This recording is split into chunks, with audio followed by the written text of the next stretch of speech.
ఆఖరికి అన్న ఎవరో కూడా నాకు తెలియదు, ప్రశ్న అని తెలుసు. అదే ప్రశ్న ఇప్పుడు చుట్టూ కొడుతుంది మమ్మల్ని. అన్న నేను ఏకంగా పట్టుకున్నట్టే ఫోటోలు తీసారు. ఎందుకు అంటే బురకా అనేది దేశద్రోహమా తెలుసుకోండి. మళ్ళా కూడా అంటున్న తమ్ముళ్ళు, మీరు ఎంత ట్రోల్ చేస్తారో చేయండి, నన్ను ఎంత చేస్తారో చేయండి, కానీ ఈ బురకా అనేది ముస్లింలో బలిసినోళ్ళు వేసుకునేది అనుకుంటా మాత్రం ఈ పొరపాటే. బురకా అనేది నిజంగా మా పేదరికాన్ని కూడా దాచుతుంది, అని మీకు తెలియదు. రోజు ఒక డ్రెస్ మెయింటైన్ చేయాలి, ఆ లగ్జరీ మెయింటైన్ చేయాలంటే మా తోటి కాదు కొంతమందికి. బట్ నాలాగా కుటుంబాన్ని కోల్పోయిన అమ్మాయికి అయితే ఇంకా కష్టం.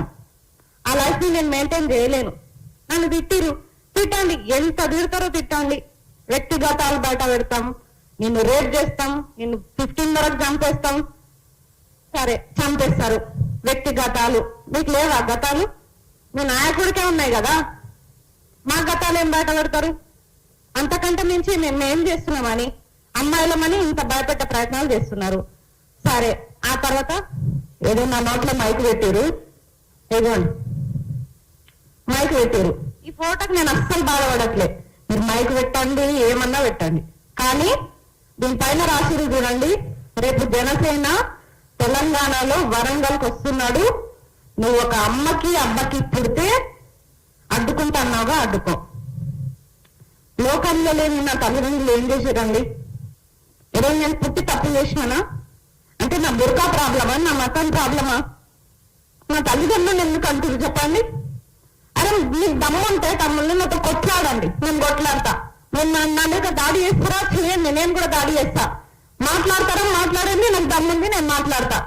కానీ మా అమ్మ నాన్నని అన్నట్టు నేను మీ అమ్మ నాన్నని అనలేను. ఎందుకంటే నాకు నా పేరెంట్స్ తో పాటు మీ పేరెంట్స్ అంటే కూడా గౌరవమే. ఒక ఆడపిల్లగా మా అమ్మ నాన్నని అంటే నేను ఎంత బాధపడుతున్నానో ఆ బాధ మీ అమ్మ నాన్న మీరు పడవద్దు. అందుకే మీ అమ్మ నాన్న నేను తిట్టాను.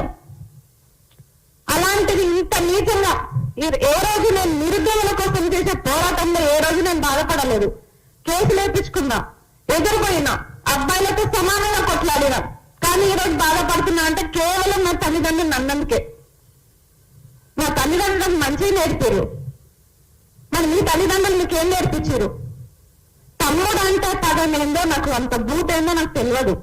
ఒక తమ్ముడు అన్న పాపానికి ఈరోజు నన్ను మా అమ్మ నాన్నని కూడా తిట్టే స్టేజ్కి తీసుకొచ్చారు. నేను చెప్తున్నా కదా, మీకు దమ్ముంటే ఇప్పుడు కూడా చెప్తున్నా, మీ ట్రోలింగ్కి ఎవరు భయపడరు. ఎంత ట్రోల్ చేస్తారో చేయండి, కానీ మా అమ్మ నాన్న జోలికి వెళ్ళకండి. వెళ్తే మాత్రం బాగుండదు. ఆఖరికి ఆనాడు పురాణాలు అన్ని చదువుకున్నాం మనం. ఎంత అగ్నిగుండంలో నుంచి పుట్టిన ద్రౌపది 5 మందిని చేసుకొని బద్నాం అయిపోయింది.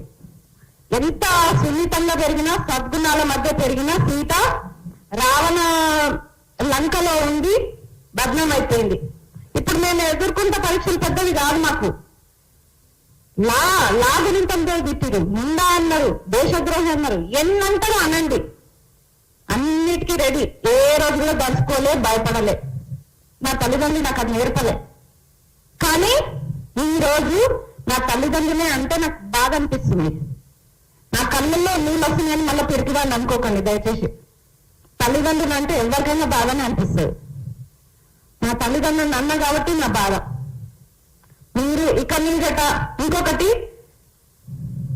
దీని ప్రొఫైల్ పేరైతే యద్భావతి తద్భావతి అట ప్రొఫైల్ పేరు. మళ్ళీ దానిలో చూస్తే మా పిక్ ఎవరంటే పవన్ కళ్యాణ్ ఉంది. ఇప్పుడు నేను ఎవరి పైన కంటెంట్ ఇవ్వాలి? పవన్ కళ్యాణ్ పైన ఇవ్వాలి కదా. మళ్ళీ ఎందుకు బాధ అనిపిస్తుంది? ఎందుకు నొప్పి అవుతుంది మీకు? మీకు మూడింది. ఫస్ట్ ఆఫ్ ఆల్ మీరు ఎన్ని ట్రోలింగ్ చేస్తారో చేయండి. ట్రోలింగ్ ఆపమని మేము పెట్టాలి. ఇంకొకటి, మనకి ఇన్ని చట్టాలు ఉన్నాయి, ఇన్ని షీటింగ్లు ఉన్నాయి, ఇన్ని ఉమెన్ కమిషన్లు ఉన్నాయి, అయినా సరే ఇలాంటి పరిస్థితి వచ్చింది మనకి ఇక్కడ. ఎందుకంటే బాధితుల మనము కంప్లైంట్ ఇచ్చి మనం ఎక్కువ తిరగాలి. ఫస్ట్ ఆఫ్ ఆల్ వాళ్ళేమో దర్జాగా ఉంటారు. ఇది ఎప్పుడు మారుతుంది ఈ సిస్టమ్? మా కోసం ఏర్పాటు చేసిన ఇన్ని పోలీస్ కమిషన్లు, ఇన్ని చట్టాలు ఎట్టుపోయినాయి. అయినా మేము తిరగాల్సి వస్తుంది. మేమే కంప్లైంట్ ఇచ్చి మేమే 100 సార్లు తిరగాలి. ఆడేమో దర్జాగా ఉంటాడు. కాబట్టి చట్టాలు చాలా వేగవంతంగా 24 గంటల్లో చర్యలు తీసుకునేటట్టుంటే బాగుండే. ఇంకొకటి, ఆ గౌస్ పాష అన్నారు కదా, గౌస్ పాష మీ కష్టాల్లోనే ఉన్నారు కదా. మా అన్న అంటారు కదా, గౌస్ పాష మాత్రమే కాదు, బండి భగీరథ్ కూడా మా అన్ననే. ఇద్దరిని ఒకటే తాడికి ఉరేయండి, ఒక్కటే తాడికి ఉరేయండి, ఇద్దరికి ఒకటే శిక్షణ అమలు చేయండి. నేను అడ్డుపడితే అప్పుడు నన్ను తీసుకుపోయి పాకిస్తాన్ లో వదిలేయండి. Thank you. నాకు ఇంత మంచి అవకాశం ఇచ్చినందుకు అందరికీ థ్యాంక్ యూ.